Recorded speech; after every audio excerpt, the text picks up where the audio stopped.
Bien, naturalmente mi agradecimiento a la Asociación Castellano-Manchega de Antropología, gracias a ellos estoy aquí, y personalizando, porque esto que fue la persona que se puso en contacto conmigo, a su presidenta, Arsen Almodóvar, que por una serie de razones no puede estar aquí hoy, pero bueno, en espíritu la tenemos aquí. Muchísimas gracias, naturalmente ya mi antecesor en el uso de la palabra ha expresado su agradecimiento a todos los organismos, etcétera, etcétera, que hacen posible este evento, de modo que yo sin más, y si ustedes me lo permiten ya, vamos a empezar a hablar del asunto que nos ha traído aquí, ¿verdad? Bueno, el título efectivamente está bien expuesto, lleva rato, memoria e identidad. Sin memoria no es nadie.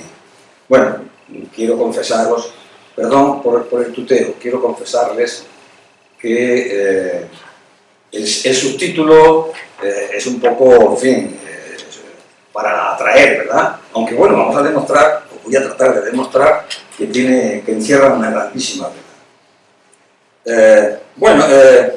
Todo el mundo sabe lo que es la memoria, sin duda ninguna, porque todos tenemos memoria. Sin embargo, la pregunta que nos hacemos todos es, ¿pero realmente sabemos cómo funciona? Es caprichosa a veces, como veníamos hablando antes, cuando nos encaminábamos hacia aquí, caprichosa a veces, incomprensible otras. La memoria humana esconde tantísimos misterios, tantos interrogantes. Ahí tengo mi ordenador, sí. Gracias. Sí. Bueno, esa es una frase que yo utilizo en el prólogo o en la introducción de mi libro, pero no es mía, como digo allí, sino que es de un investigador norteamericano, Gary Lynch, un neurobiólogo de la memoria. Dijo hace años: la memoria es el mayor misterio de la biología y de la psicología. Yo suscribo esas palabras de principio a fin, porque entiendo que sigue siendo un grandísimo misterio. Naturalmente yo no voy a tratar de desvelarlo aquí porque sería imposible, ¿no? Pero bueno, hay una serie de preguntas que surgen de inmediato a cualquiera que se acerca a la memoria o al fenómeno de la memoria. Por ejemplo, a nivel humano, digamos, ¿no? Las preguntas que nos hacemos por lo general: ¿es fiable la memoria humana? ¿O los recuerdos son una invención? ¿Cómo funciona la memoria de los niños? ¿Por qué no tenemos recuerdos los adultos de los primeros años de la vida? ¿Hay recuerdos falsos? Es decir, ¿podemos creer que hemos vivido cosas que realmente no sucedieron o no las vivimos nosotros? ¿Cómo es posible que recordemos cosas que nunca han pasado en nuestra vida? Efectivamente, ese es el asunto de los recuerdos falsos. ¿Por qué, si se olvidan tantas cosas, no se puede olvidar lo que a veces tanto nos duele? ¿Por qué me acuerdo ahora de algo que creía olvidado hace una eternidad? ¿Acaso nada se olvida? ¿Para qué sirve el olvido? ¿Qué función cumple el olvido? ¿Se deteriora la memoria con la edad en todas las personas? ¿Por qué se acelera el tiempo a medida que envejecemos?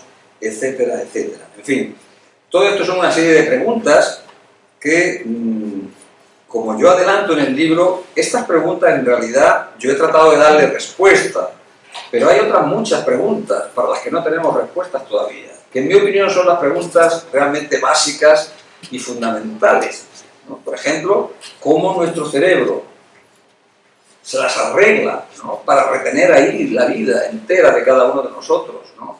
¿Dónde están los recuerdos? ¿Por qué cuando te encuentras con un viejo amigo y rememoras cosas de hace 20, 30, 40, N años, o lo que hiciste ayer tarde o el domingo pasado?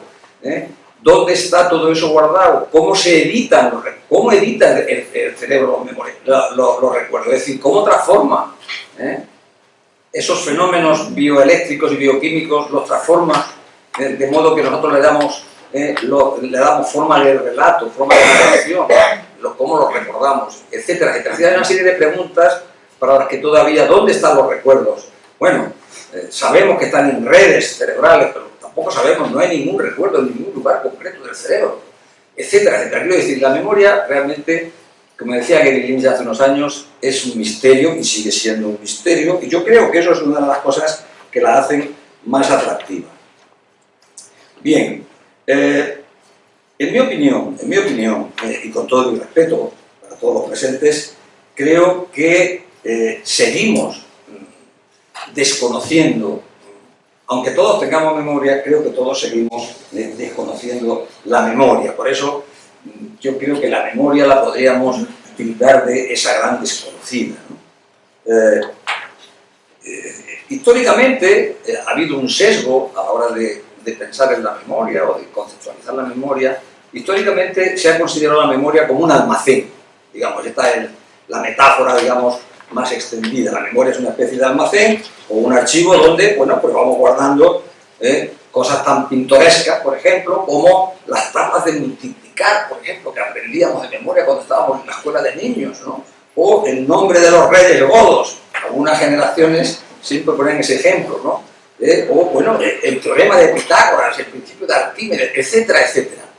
Bien, yo llevo un tiempo tratando de hacer ver a mis colegas y a mis contertulios y con la gente con la que hablo que convendría hacer un esfuerzo para salir de ese esquema que automáticamente evocamos cuando oímos, leemos, empleamos la palabra memoria. Es decir, la memoria tal y como la entendemos hoy día, yo creo que tiene poco que ver, no es que no tenga nada que ver, pero tiene poco que ver con aquello que cuando niños aprendíamos de memoria. De modo que aquello de aprenderse las cosas de memoria, esa memoria mecánica, esa rote memory que dicen los anglosajones, eso en realidad, digamos, bueno, es un pequeño aditamento de lo que es realmente la memoria, tal y como yo la entiendo y como estoy seguro que vamos a compartir inmediatamente, ¿no? Afortunadamente las cosas están cambiando, las cosas ya llevamos años en que se ha avanzado muchísimo en el conocimiento de la memoria y la memoria, en fin, aunque todavía, insisto, hay esa tendencia a pensar en la memoria como algo que sirve para recordar, algo que sirve para guardar cosas. Bueno, como digo, esa es la metáfora del almacén que no se ajusta completamente, aunque la memoria evidentemente guarda las cosas, como vamos a ver, ¿no? Bien, la memoria es un proceso neurocognitivo, es decir, claro, tiene una base evidentemente neurobiológica y luego también tiene un reflejo cognitivo o mental en el que se apoya nuestra vida. La memoria, como digo, es un proceso neurocognitivo en el que se apoya nuestra vida y nuestro comportamiento. La memoria, además, nos hace una serie de regalos verdaderamente extraordinarios. Para mí, uno de los fundamentales, y es del que voy a hablar hoy, la memoria, la identidad, el hecho de que sepamos quiénes somos, eso es un regalo de la memoria. Eso es un regalo de la memoria. Es decir, los seres humanos, todos, tenemos, pues eso, una identidad, con un pasado y con un futuro. Bien, antes de continuar, me ha parecido interesante que comentemos una serie de ideas básicas muy brevemente, para que así tengamos, digamos, un conocimiento común todos, ¿verdad? Y podamos entender mejor aquello a lo que yo me quiero referir. Por lo tanto, muy rápidamente, una serie de ideas muy básicas sobre la memoria. Lo primero es, ¿qué entendemos por memoria? Bueno, no voy a pedir aquí una definición a nadie de qué es la memoria, que la memoria, pues digamos, una definición consensuada científicamente es, bueno, pues la capacidad, gracias a la cual adquirimos, retenemos y utilizamos conocimiento y habilidades, ¿verdad? Eso es una definición que, bueno, es una definición estándar que sirve para... Pero yo quiero insistir sobre todo en esto que acaba de aparecer a continuación. En contra de lo que se ha pensado tradicionalmente, la memoria no es una sola cosa. Por tanto, eso de la memoria probablemente no sea la manera más adecuada de expresarlo verbalmente, ¿verdad? La memoria desde hace años, se considera que es un conjunto, o se refiere, eso de la memoria se refiere a un conjunto de sistemas diferentes, una serie de sistemas de memoria, sistemas cerebrales de memoria, por supuesto, que también tienen su reflejo a nivel cognitivo, como decía antes, en una serie de sistemas distintos pero interactuantes. De modo que muy brevemente voy a dar unas pinceladas para entendernos, porque yo luego voy a hablar de uno de los sistemas muy concretamente.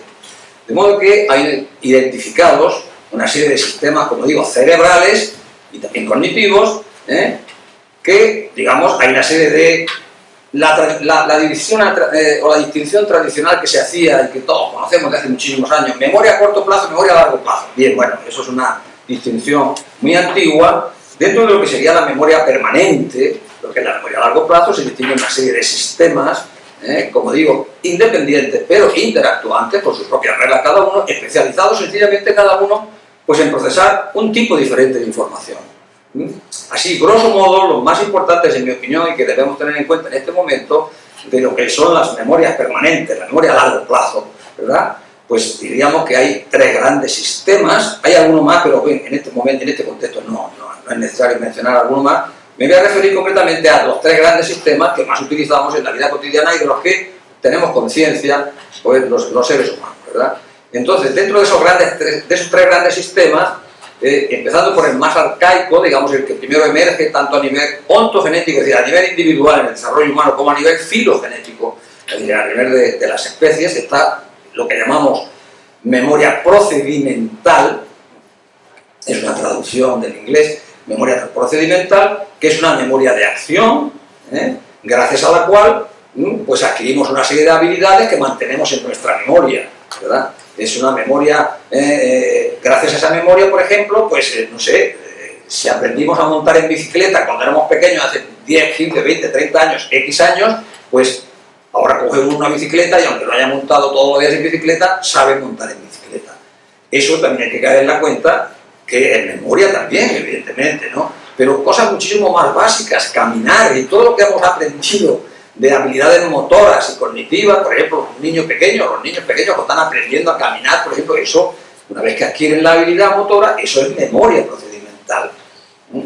Y todas las habilidades, como digo, motoras, que nos podamos imaginar, montar en bicicleta, conducir, etcétera, etcétera, saltar, escribir, por supuesto, etcétera. Todo eso son habilidades motoras, y eso es memoria procedimental, y también, por supuesto, hay habilidades cognitivas, es decir, se trata de destrezas que se adquieren gracias a la práctica.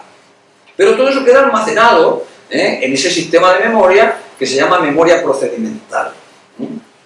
Bien, este sistema de memoria tiene sus propias características, como es natural, pero una de ellas es que, digamos, los algoritmos gracias a los cuales nosotros ejecutamos esas tareas no son accesibles a la conciencia. Yo no sé qué es lo que hay que hacer para montar en bicicleta, y me refiero a este ejemplo porque recuerdo perfectamente, y estoy seguro que los que estáis aquí presentes, algunos también habrán tenido experiencias parecidas. Yo recuerdo perfectamente cuando intentaba enseñar a mi hija, que tenía 44 años, cuando yo tenía 4 o 5, en fin, de esa edad, yo intenté enseñarla o enseñarle a montar en bicicleta. Y claro, te das cuenta entonces de... Eres incapaz de decirle qué es lo que tiene que hacer. Y tú dices, no, yo sé montar en bicicleta, mira, déjame a mí, o etcétera, ¿no? Y recuerdo que yo le decía siempre, pues aquello que me decían a mí y que decimos siempre y que no vale para nada, sencillamente por no quedarse uno callado, ¿no? Que siempre dice, bueno, tú no mires a la rueda de delante. Yo estoy seguro que eso nos lo han dicho a todos, ¿verdad? Eso no vale para nada, ¿verdad? Pero es que no sabemos decir nada más. ¿Qué le decimos para que aprenda a montar? Es decir, ¿por qué ocurre eso y sin embargo nosotros sabemos? Bueno, quiere decir que esa habilidad de montar en bicicleta, eso está encapsulado en lo que se llama esquemas de acción, esquemas motores de acción que están ahí en nuestro cerebro, y una vez que tú te montas en la bicicleta, inmediatamente se ponen en funcionamiento esos esquemas de acción. Lo mismo que conducir, etcétera, etcétera. Una tarea complejísima, por cierto. Conducir, si aquí hay alguien que está todavía tratando de sacarse el carnet de conducir, yo, en fin, para tranquilizar a esa persona, ¿verdad?, hay que decirle que conducir es una de las tareas, desde un punto de vista cognitivo, más complejas que llegamos a realizar, porque claro, todos sabemos, los que sabemos conducir, que es que en la tarea de conducir un coche están involucrados primero nuestras 4 extremidades. Bueno, cuando ya tenemos algún coche que es automático, igual que el pie derecho lo utilizamos menos, ¿no? Pero los brazos, las manos, las piernas, por supuesto, tu conocimiento acerca de las normas, ¿qué quiere decir? Es una tarea complejísima, que hay que hacerla toda simultáneamente, con lo cual ahí se tiene que producir una serie hay que adquirir una serie de habilidades de automatización para poder realmente llevar a cabo esa tarea. Bueno, todo eso y muchas cosas más, me he centrado en ese esquema, pero nuestra vida está llena de de habilidades motoras y cognitivas, todo eso forma parte de un sistema de memoria que es la memoria procedimental. Ahora después voy a decir por qué estoy haciendo esta distinción en los sistemas. Es importantísimo. Un segundo sistema distinto, por lo tanto, sería aquel que recoge todo el conocimiento que tenemos acerca del mundo en general. Es decir, todo lo que sabemos, y el verbo saber aquí es fundamental, todo lo que una persona sabe, eso es memoria semántica, ese es conocimiento acerca del mundo. Que sabemos perfectamente que, bueno, pues si yo cojo este bolígrafo y si lo suelto se va a caer. Y además, cuando lo cojo, se moviliza una cantidad de conocimiento que no tenemos conciencia de él, pero realmente es impresionante. Como he cogido este bolígrafo concretamente y me doy cuenta que pesa, no lo voy a soltar porque sé que va a hacer un ruido que va a molestar. Por ejemplo, todo eso es conocimiento del mundo, ¿verdad? Que eso lo vamos adquiriendo desde que somos pequeños, igual que nos dicen nuestros padres o nuestros tutores. Oh, hijo mío, cuidado con los enchufes, y te ponen, y hay que ponerle esas cositas, ¿no?, para que los niños no metan ahí los dedos. Vamos aprendiendo las leyes físicas del mundo en el que vivimos, pero también naturalmente vamos aprendiendo infinidad de otras cosas, acerca, por ejemplo, de las interacciones sociales. Eso es la educación, nos enseñan qué se puede hacer, qué no se puede hacer, por ejemplo, en una sala de conferencias como esta, qué se puede hacer en el parque, qué se puede hacer o no se puede hacer en una iglesia, qué se puede o no se puede hacer en una iglesia, qué se puede o no se puede hacer en una sala de cine, en un restaurante. Cuando llegamos a un restaurante, por ejemplo, automáticamente se activan una serie de guiones, que los llamamos guiones, ¿verdad? Es decir, una serie de normas, de modo que tú ya sabes porque has aprendido. La primera vez que fuiste a un restaurante probablemente no lo sabías en realidad, pero ahora ya sabemos que llegas a un restaurante y lo primero que tienes que hacer no es sentarte en la mesa, sino que esperas a que venga un señor o una señora, te pregunta qué van a hacer y le vamos a comer, ¿cuántos son ustedes? 3, 4, nos sentamos, a continuación nos traen una cartulina o una carta, lo que sea. Quiero decir, hay toda una serie de normas, de reglas sociales, lo mismo que la manera que tenemos de relacionarnos con los otros, es decir, lo que es el respeto, qué se le puede, no se le puede, no se le debe decir a una persona. Todo eso es memoria semántica, todo eso es memoria, conocimiento acerca del mundo en el sentido más amplio del término, ¿verdad? Y además también en los humanos, porque estas memorias también, por supuesto, las compartimos con infinidad de animales, de otras especies, pero a la memoria semántica humana siempre hay que añadirle y el lenguaje. Y el lenguaje. Todo el conocimiento que tenemos acerca del lenguaje, tanto de la percepción como de la producción, como del léxico, etc., todo eso también es memoria semántica. Todo eso sí es memoria. Esta memoria, sin embargo, frente a la memoria procedimental, se le llama declarativa porque sus contenidos sí los podemos expresar verbalmente y comunicarlos a otros, mediante el lenguaje precisamente, ¿no? Insisto, lo que cuando se dice, hay que ver a esta persona lo que sabe, cuánto conocimiento tiene, todo eso es memoria semántica. Todo eso forma parte de ese sistema de memoria cerebral y cognitivo o neurocognitivo que es la memoria semántica. Y luego tenemos en tercer lugar, el último al que me voy a referir, de la memoria a largo plazo, el que llamamos memoria autobiográfica, que es una memoria, hasta donde sabemos, exclusivamente humana. Exclusivamente. Es la memoria, para entendernos, dicho de una manera muy breve, es la memoria de los recuerdos. Es la memoria de los recuerdos. Es decir, es la memoria que guarda nuestra biografía, nuestra historia personal. Tiene algún subsistema que tradicionalmente se ha mencionado como sistema de memoria, que es la memoria episódica. Pero la memoria episódica se ha visto que con el avance de la ciencia, en fin, todavía hay algunos autores que entienden que no, que se puede hablar de memoria episódica al margen de la memoria autobiográfica, o la utilizan como sinónimo. Durante muchos años se ha utilizado los términos como sinónimos, pero la memoria episódica es una parte de la memoria autobiográfica, porque si nos damos cuenta, en cada recuerdo que evoquemos, tanto si alguien te pregunta, oye, ¿qué has hecho esta mañana? Eso es un recuerdo, como si te dice dónde estuviste este verano, etcétera, etcétera. Cualquier recuerdo, cualquier experiencia del pasado que está guardada en nuestra memoria, efectivamente tiene una serie de componentes episódicos que son todos los aspectos sensorio-perceptivos, sensoriales, emocionales, afectivos de ese acontecimiento que ha vivido. Eso es memoria episódica. Pero claro, la memoria en los humanos, a la memoria episódica, que se desarrolla muy pronto en el desarrollo, luego se añade algo fundamental que es lo que la humaniza, digamos, la que lo transforma en memoria autobiográfica, que es cuando aparece lo que se llama, en psicología de la memoria lo llamamos así, la conciencia autonoética, que eso es algo tan humano y tan de cada día, que consiste sencillamente en que cada vez que una persona está evocando un evento de su pasado, tiene la certeza absoluta de que es él o ella quien vivió aquello. Esa es la conciencia autonoética, eso es lo que humaniza la memoria episódica y lo convierte en memoria autobiográfica. A este nivel, hasta donde, yo siempre digo, hasta donde sabemos, no llega ningún animal. Sí. Esto se podría discutir con los que saben mucho de estas cosas, pero hasta donde yo sé, parece ser que conciencia autonoética es algo exclusivamente humano. Bien, bueno, entonces, la memoria autobiográfica es la que, digamos, humaniza la memoria, la que la hace exclusivamente humana. Si nos fuésemos, por poner otro ejemplo, ¿verdad? ¿Cómo se desarrolla la memoria autobiográfica en un niño? Bueno, los niños adquieren desde muy pronto memoria episódica. Memoria episódica. Hay estudios extraordinarios y fascinantes, ¿no? Con bebés en la cuna y con un móvil puesto encima, no un teléfono, sino lo que se ha llamado tradicionalmente un móvil, ¿no? De aquellos de colores que se le ponen en las cunas, ¿verdad?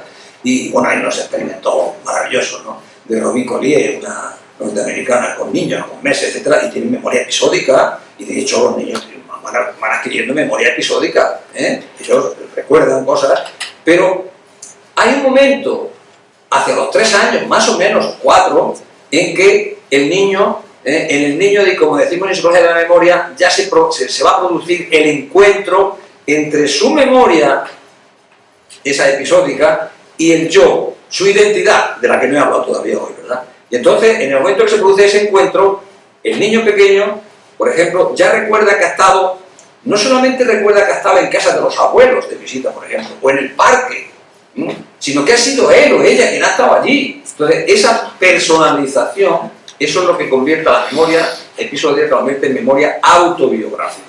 Bueno, la memoria autobiográfica, que es a la que yo le voy a dedicar fundamentalmente la conferencia de hoy, esta, como digo, hasta donde sabemos, es humana, ¿no? Es gracias a la cual pues, creamos nuestra biografía o autobiografía, ¿verdad? Bien, bueno, entonces, estos son sistemas de memoria a largo plazo. ¿Por qué es importante esta distinción? Y no voy a entrar en este asunto, porque claro, los asuntos de la memoria podríamos estar aquí hablando meses, sin duda, o años, ¿verdad? Pero claro, no tenemos todo ese tiempo. Entonces, ¿por qué es interesante hacer esta distinción? Pues por una serie de razones fundamentales.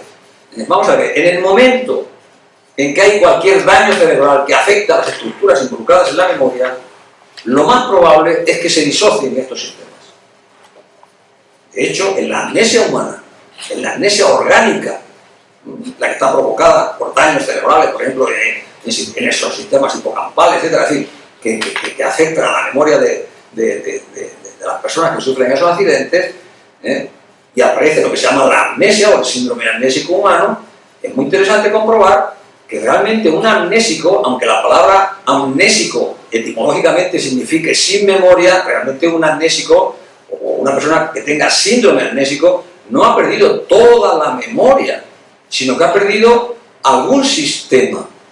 Y fíjense que, por lo general, cuando no hay daños gravísimos en el cerebro, sino que son, en fin, amnésicos, por ejemplo, hay el paciente amnésico más famoso en neuropsicología de la memoria, que es el paciente amnésico H.M., ¿no? HM tenía, bueno, como cualquier amnésico, pues lo que sufrió como consecuencia de una serie de intervenciones quirúrgicas que sufrió en su cerebro, por una serie de razones que no procedo en este momento contar, este hombre realmente se convierte en amnésico, pero lo que ha perdido ha sido la memoria autobiográfica. Su memoria semántica no se altera, su memoria procedimental no se altera, pero no solamente no se altera lo que ya sabía, sino que aprende cosas nuevas. Por lo tanto, es importante, pero claro, no hace falta que nos vayamos a la amnesia, nos podemos ir a una enfermedad mucho más cercana, desgraciadamente, como por ejemplo el Alzheimer.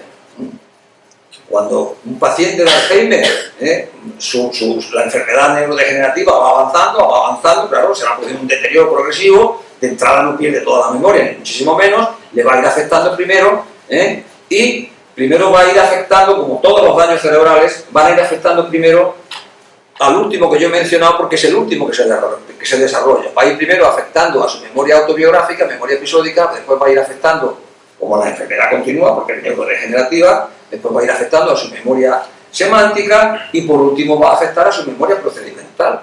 Esa es la historia de cualquier paciente, así grosso modo, si no fallece antes, un paciente de Alzheimer sigue ese procedimiento, ese proceso, ¿verdad? Porque la memoria, y aprovecho para decir muchas cosas que me vienen a la cabeza porque entiendo que son muy interesantes. Cada vez cuando nuestro cerebro sufre un daño que afecte a las estructuras involucradas en memoria, la pérdida de memoria que se produce no es algo, digamos, caótico o desordenado, sino que sigue un principio. Y esto ya lo dijo en un libro, en el siglo XIX, un psicólogo francés, Ribot, en un librito pequeñito que se llamó en francés Le Maladie de la Mémoire, que está traducido al castellano en el año 1925, las enfermedades de la memoria.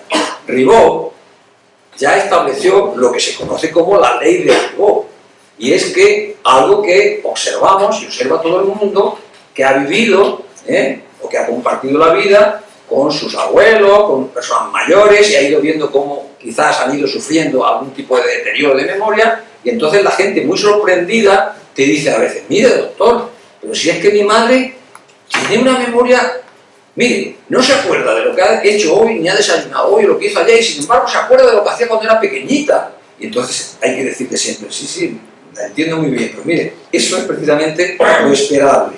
Eso es lo esperable. Es decir, se va perdiendo, vamos perdiendo memoria siguiendo el principio de regresión que se llama así de Ribot.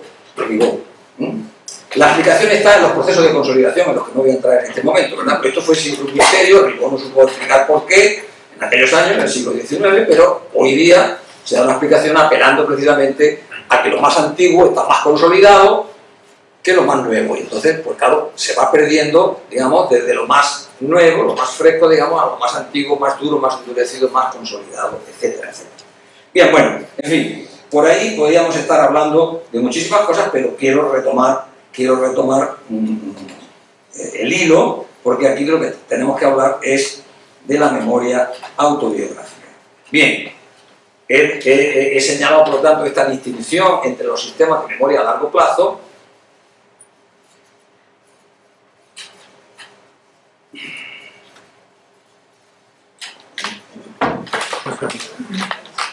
Lo siento, pero es que este ordenador, en final, ya pone el mío.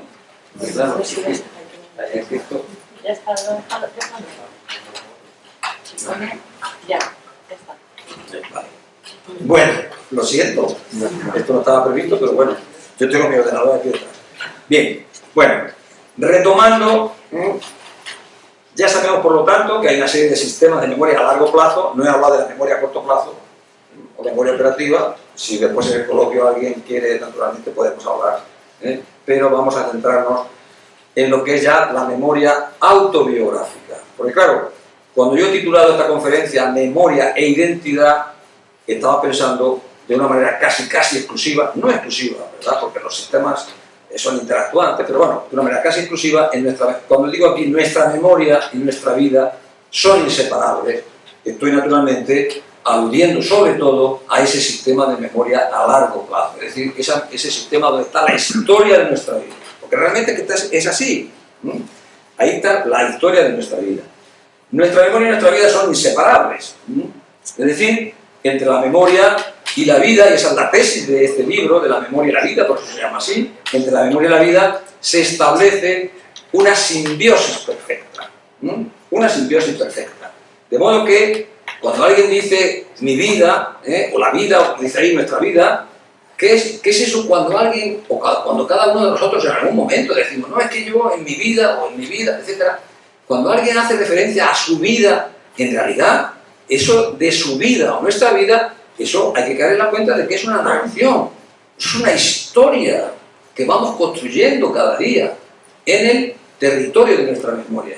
Es decir, en esa factoría de los recuerdos, gracias a la cual, gracias a la memoria, somos lo que somos, sabemos quiénes somos y nuestra vida adquiere el sentido de la continuidad. Bien. Pero claro, la tesis, que por eso está en el subtítulo, digamos, más fuerte de esta conferencia, es que sin memoria, sin esa memoria, no eres nada. Sin memoria no eres nada. Sin memoria no eres nadie. Y alguien puede pensar, qué barbaridad, ¿no? Qué afirmación tan fuerte. Esto no es una hipérbole en absoluto, ni una exageración por mi parte, y para demostrarlo, le voy a leer una serie de historias reales. Le voy a leer una primera historia real. La mañana del 5 de mayo de 1995, esto es una historia real que está recogida en una revista científica, un caso clínico. La mañana del 5 de mayo de 1995, en las escaleras de acceso a una iglesia del centro de Bolonia, la policía recogió a un hombre joven que pedía ayuda a los transeúntes porque no sabía quién era ni dónde estaba. No sabía quién era. Tras ser ingresado en un hospital, se comprobó que aquel hombre, de aspecto limpio y saludable, que aparentaba unos 30 años, no llevaba ningún documento ni efecto personal que permitieran su identificación, excepto la llave de un coche. El vacío de la memoria de aquel hombre era tal que no pudo dar ningún detalle acerca de su identidad personal ni sobre su pasado. La historia completa de su vida parecía haber sido borrada de su mente. Y sin memoria, aquel individuo no era nadie. Al encontrar en su bolsillo la llave de un coche, exclamó: «Ah, probablemente tengo un coche». Sin embargo, no recordaba nada, ni sabía quién era, ni dónde o cuándo había nacido, ni dónde vivía o en qué trabajaba. Tampoco sabía por qué estaba en Bolonia o cómo había llegado allí. Las exploraciones médicas no mostraron ningún tipo de daño ni anomalía alguna. Desde una perspectiva médica todo estaba bien, y sin embargo, aquel hombre estaba aterrorizado frente al vacío abismal en que se había convertido su mundo interior. Un agujero negro que había engullido hasta su propio yo. Bien, esto es un caso real. Después, si procede, les cuento el final de la historia. De momento quedémonos con este momento, o con este pasaje tan dramático, ¿verdad? Claro, aquí tenemos un caso, como digo, real, que pone de manifiesto que, concretamente, este hombre de unos 30 años, ¿qué es lo que ha perdido? Ha perdido la historia de su vida. Ha perdido su identidad. Es decir, se ha quedado sin memoria autobiográfica.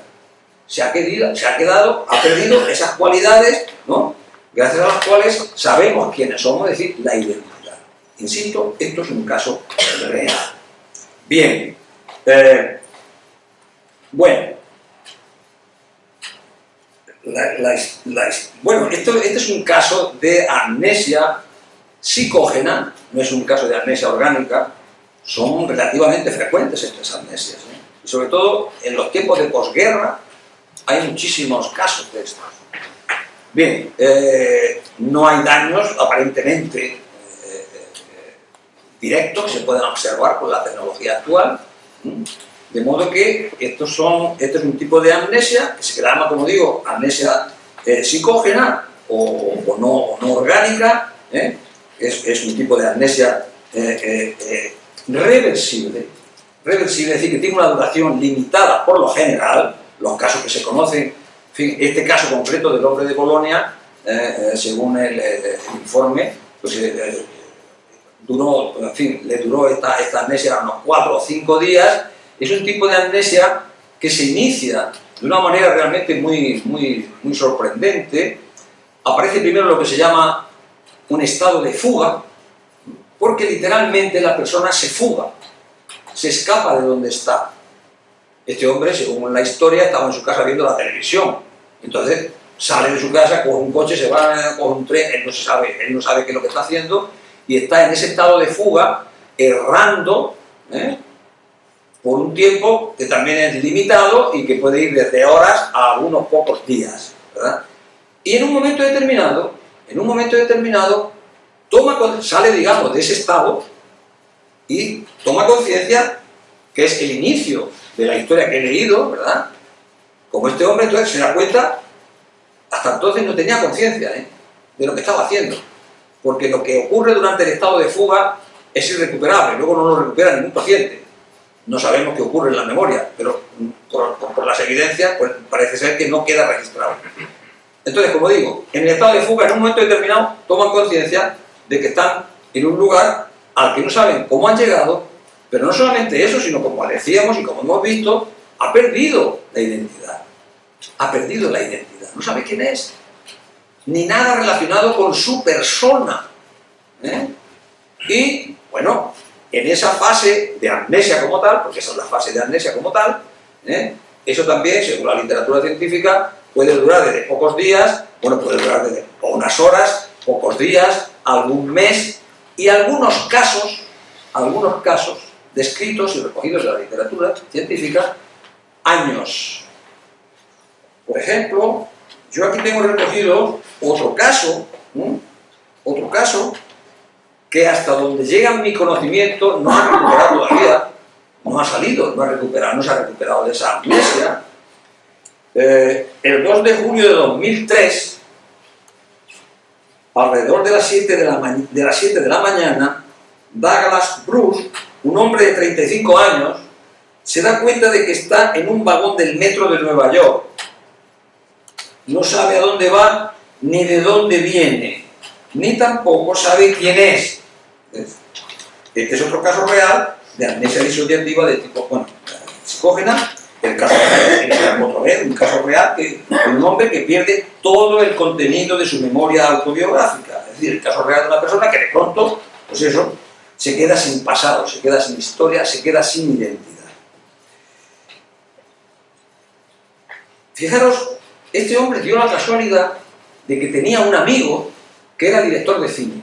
Es probable que conozcáis, algunas personas igual conocen esta historia porque hay una película que se presentó además en el Festival de Sundance, que está organizado por Robert Redford allí en Park City, en Estados Unidos.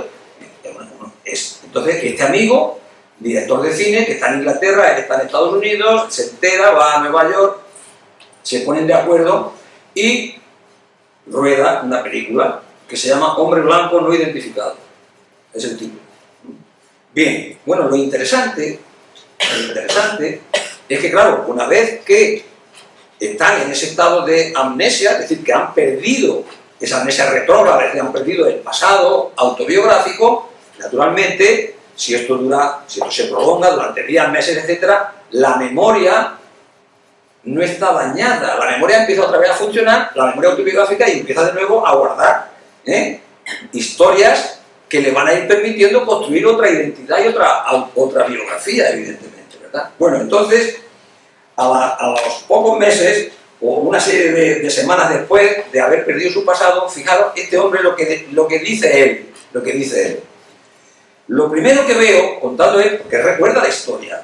Él recuerda desde que se da cuenta, es decir, desde que sale del estado de fuga y entra en el estado de amnesia, eso ya, como digo, va quedando grabado en su memoria. Si no queda clara la cosa, porque parezca un poco contradictoria, pero no lo es, después lo aclaramos, si les parece.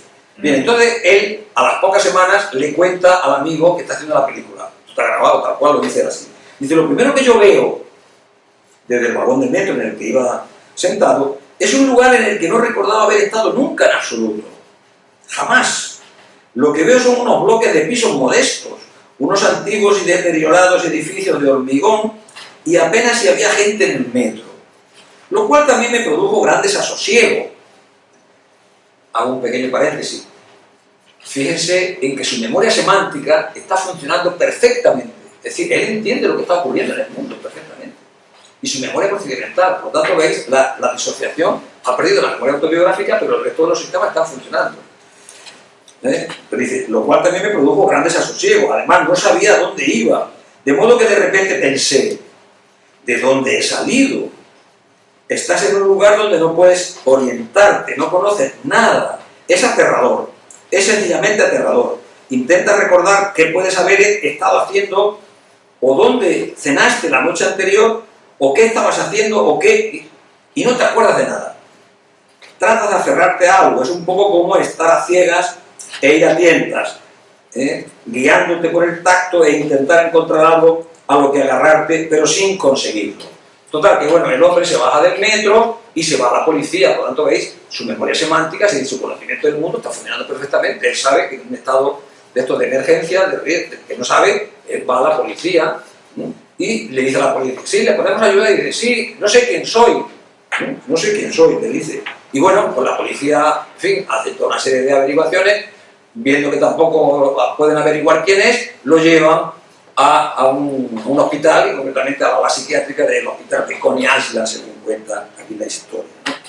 Y leo también ya un último párrafo del propio paciente, para que vean más o menos qué es lo que se puede sentir en estas situaciones. Me dicen, ¿puede firmar esto? Y cojo el boli, dice él, y es como si hiciese algo así, así con la mano, ¿no? Dice, y empiezo y digo, joder, perdón. Dice, sí puedo, soy alguien. Dice, tengo una firma. Y la cosa es complicada, sigue diciendo, porque mi firma consiste en poco más que un garabato. Es bastante ilegible. Me di cuenta, dice, pero me di cuenta de que la primera letra es una D. Y llevan todo el día llamándome Johnny. Me preguntaron, ¿cómo quiere que lo llamemos? ¿Quiere que lo llamemos John? Y dije, sí, vale, está bien. Y de pronto me di cuenta y dije, miren, soy alguien. Soy alguien. Sin memoria no eres nada, sin memoria no eres nada. Quiero decir, la realidad nos viene a, precisamente, reafirmar o confirmar que cuando decimos sin memoria no eres nada, sin memoria no eres nadie, no es una hipérbole, no es una exageración, es una realidad, ¿verdad? Bien, estos casos, naturalmente, como he dicho antes, me sirven como argumento para reforzar esa idea que vamos a ir viendo, ¿verdad? Pero claro, como decíamos antes, la memoria es el mayor misterio de la biología y de la psicología, porque en efecto, la memoria, como decimos ahí, esconde infinitos misterios, pero tras los cuales se esconde, en mi opinión, una gran verdad, y es que somos memoria. Tú eres tu memoria, usted es su memoria, usted es su memoria, usted es su memoria, yo soy mi memoria. Somos memoria. Es decir, la memoria es la vida. Cuando se pierde la memoria, el individuo pierde la historia de su vida, pierde su biografía. Y esto, como vemos, es lo que ocurre cuando un enfermo de Alzheimer, la enfermedad va progresando, y llega un momento en que ya no solamente no conoce a los suyos, ni nada de lo que le rodea, sino que llega también un momento en que tampoco sabe quién es. ¿Por qué? Porque la enfermedad, como sabemos, como va deteriorando todas las estructuras involucradas en la memoria, acaba arrasando con todo, y se queda sin memoria autobiográfica y por lo tanto se queda sin identidad. Bien, el núcleo de todo esto, como estábamos señalando antes, como señalaba antes, es la memoria autobiográfica. Es decir, la memoria, el banco de datos, como decimos ahí, o el contenido del yo. La memoria autobiográfica nos capacita a toda persona para revivir su pasado, interpretar el presente y planificar el futuro. Bien, pero vamos a ver cómo de la memoria autobiográfica va a emerger lo que es la identidad, el hecho de que sepamos quiénes somos cada uno. Vamos a ver, la identidad, que no es más que eso, se refiere a una serie de cualidades que nos permiten saber quiénes somos. Hay dos tipos, se distinguen dos tipos de identidad. Por un lado, lo que es la identidad personal, o lo que es el yo, y por otro lado, lo que es la identidad narrativa. Gracias a la memoria autobiográfica, por lo tanto, van a emerger dos tipos de identidades. Una primero, cuando somos muy pequeñitos, ahora voy a hablar un momento de cada uno de estos, que es la memoria personal, o lo que es el yo, ¿verdad? Claro, alguien puede decir, bueno, pero eso del yo, ¿eso qué es? Eso es algo tan etéreo, ¿no? Algo tan inasible. ¿Qué es eso del yo? Bueno, pues el yo, el yo, como decimos aquí, el yo es una entidad mental, es una estructura mental, que se construye, esto es muy interesante, lo que viene a continuación. Es decir, ¿cómo se construye el yo en el niño? Digo en el niño, el que está en desarrollo, ¿verdad? Es una entidad mental que se construye, se expresa y se reconstruye a través de las narraciones del pasado. Es decir, a través de nuestros recuerdos, primero cuando somos muy pequeñitos se va construyendo, va emergiendo esa conciencia de sí mismo, que es el yo, la identidad personal, y por supuesto, en todos nosotros, los adultos, cada vez que contamos algo de nuestro pasado a otras personas, es decir, cada vez que compartimos recuerdos, y por eso, por lo que voy a decir a continuación, los humanos nos pasamos la vida contándonos la vida, valga la redundancia. Cada vez que contamos a otras personas, que compartimos nuestros recuerdos, estamos reconstruyendo y sobre todo estamos fortaleciendo nuestra identidad. Es fundamental. Los humanos somos contadores de historias, natos. ¿Por qué nos pasamos la vida contándonos historias? Porque los recuerdos son historias. Los recuerdos son historias. Además, canónicas, es decir, que tienen un planteamiento, un nudo y un desenlace. Desde la historia, desde el recuerdo más sencillo, ¿dónde estuviste esta mañana? Pues le cuentas una riquísima historia que tiene un planteamiento, un nudo y un desenlace. Hasta, oye, ¿dónde estuviste de vacaciones este verano último? Es decir, los humanos somos contadores de historias. Y esa tendencia humana a contar historias, desde el punto de vista de la psicología y desde el punto de vista de lo que es la investigación sobre la memoria, tiene un porqué, que es el que decíamos antes. Cada vez que contamos a otros nuestros recuerdos, estamos confirmándonos a nosotros, reafirmando, consolidando, fortaleciendo ante nosotros y ante los demás quiénes somos, es decir, nuestra identidad.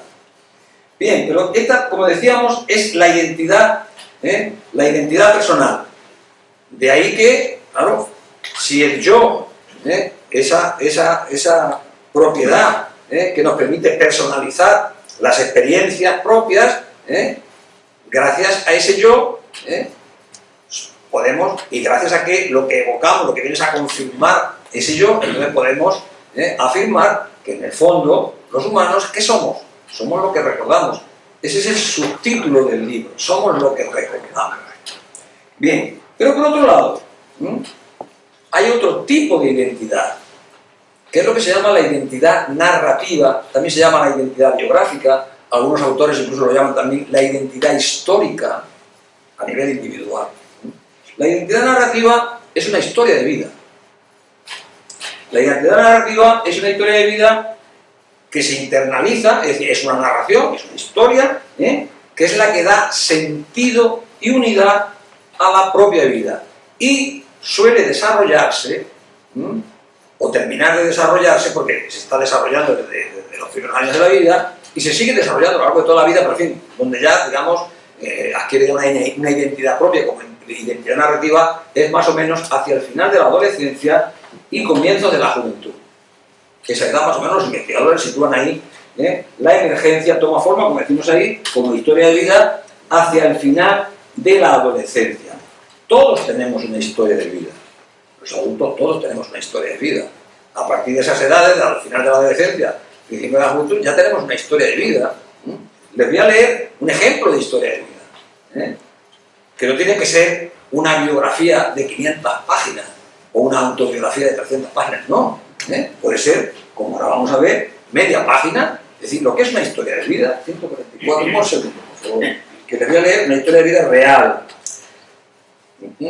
Sí, aquí lo tengo. Esto es real también, Soy una mujer de 35 años. Estoy casada y tengo un hijo de 8 años. Desde pequeña he querido ser actriz, pero nunca he conseguido alcanzar ese sueño. Fui una adolescente muy soñadora e idealista y, según mis padres, una chica muy rebelde. A los 18 años entré en la universidad con la intención de hacerme abogada, como mi padre. Abandoné mis estudios de Derecho cuando estaba en tercer curso. Aquello me valió un enfrentamiento con mi familia que dio lugar a que me fuese de casa. Entonces tenía 20 años y no tenía nada, ni casa ni trabajo. Conocí a M y nos fuimos juntos a Londres, donde trabajamos en algunos bares. A los 5 meses nos volvimos. Aquella relación se rompió. Hasta entonces creo que mi vida fue un poco desastre. Todo me salía mal. Tuve muy mala suerte. Pero aquello cambió. Fue durante una cena de Navidad. Conocí a un hombre 7 años mayor que yo. Él estaba divorciado y nos enamoramos. Creo que por primera vez empecé a sentirme verdaderamente feliz. Nos casamos al año siguiente. Yo tenía entonces 26 años y él 33. Él tenía un trabajo muy bien remunerado, vivíamos muy bien. Mi marido me convenció para que reanudase los estudios de Derecho y me matriculé de nuevo en la facultad. Sin embargo, aquel verano me quedé embarazada. Cuando tenía que empezar el curso, no me encontraba demasiado bien. De hecho, mi médico me recomendó reposo y una vida lo más tranquila posible. No fui a clase ni un solo día. Mi hijo nació en marzo. El nacimiento de mi hijo marcó el inicio de un enfriamiento que no dejó de crecer entre mi marido y yo. Hace 3 años me abandonó. Volví con mi hijo a casa de mis padres y ahí sigo. No tengo nada, solo a mi hijo. No tengo ilusión ni proyectos de futuro. Me considero una mujer fracasada. Esto es una historia de vida. Esto es una historia de vida que no es más que eso, es una narración donde se va integrando el pasado reconstruido y el futuro anticipado que define precisamente, identifica y da significado a toda la vida. Todos tenemos una historia de vida. Esta es otra forma. De hecho, uno de los grandes investigadores en la identidad, que es Adam, dice, en realidad la identidad es una historia de vida internalizada. La identidad es una historia de vida. Bien. Cada persona, por lo tanto, es autora de su vida. Cada persona, por lo tanto, es autora de su identidad narrativa o biográfica, de esta última a la que estábamos aludiendo, ¿verdad? Bien. Como he dicho antes, los humanos hemos contado las historias. Bien, a través de las historias personales, precisamente, como he dicho antes, que nos contamos a nosotros mismos primero y luego contamos a los demás, etcétera, etcétera, construimos y reconstruimos nuestro yo y el propio autoconcepto, es decir, quiénes somos, cómo somos, quiénes somos, etcétera. Bien, por lo tanto, las historias personales son la manera a través de la cual se forjan las identidades. Sin embargo, y en esto estaremos todos de acuerdo, nadie cuenta todos sus recuerdos. Nadie cuenta todas sus experiencias, nadie cuenta todos sus recuerdos, ¿verdad? Bien, cuando queremos realmente manifestar en nuestras relaciones diarias con los demás, cuando uno quiere realmente poner de manifiesto cómo es o quién es muy curioso, pero los humanos tenemos todos unos recuerdos que no son muy numerosos, pero todos tenemos, que son los que generalmente contamos, son los que compartimos con más frecuencia, porque son recuerdos, como vamos a ver ahora, que dicen quiénes somos. Este es un asunto muy interesante, porque aquí nos podemos identificar todos, cada uno con sus propios recuerdos. Unos norteamericanos, Singer y Salovey, hace ya años, los llamaron self-defining memories, que yo creo que la traducción más acertada sería lo que dice ahí, ¿no? Los recuerdos que nos definen, los recuerdos que definen al yo, los recuerdos que te definen a ti, ¿verdad? Estos son recuerdos muy especiales, es decir, se trata de recuerdos, insisto, todos tenemos recuerdos de este tipo, que definen a su poseedor, es decir, a la persona que lo cuenta, recuerdos que te dicen a ti mismo y dicen a los demás quién eres. ¿Quién eres? Por lo tanto, son recuerdos gracias a los cuales se forja o revelan la identidad. ¿Quién eres? Y para poner ejemplos, voy a recurrir pues, a grandes. En este caso, tengo recogidos aquí algunos recuerdos definidores del yo, de nada menos que de Annie Ernaux, Premio Nobel de Literatura en el año 2022, como todos sabemos, ¿verdad? Que cuenta, tiene un libro, es una larga obra, ¿verdad? Que seguramente lo conocerán, un librito relativamente pequeño que se llama La vergüenza, donde comienza, el libro se abre, si no lo han leído lo recomiendo, es una obra tremenda. Así empieza el libro. Esto es un recuerdo definidor de su yo, definidor de Annie Ernaux. Mi padre intentó matar a mi madre un domingo de junio. Fue a primera hora de la tarde. Yo había ido, como de costumbre, a misa de 12 menos cuarto. Cuando volví, me quité la ropa de domingo y me puse un vestido de estar por casa. Después empezamos a comer. Mi madre, que estaba de muy mal humor, no dejó de discutir con mi padre durante toda la comida. Una vez que hubo recogido la vajilla, continuó dirigiendo reproches a mi padre. Mi padre permanecía sentado, sin responder, con la cabeza vuelta hacia la ventana. De pronto empezó a temblar de forma convulsiva y a resoplar. Se levantó y le vi agarrar a mi madre y arrastrarla gritando con una voz ronca, desconocida.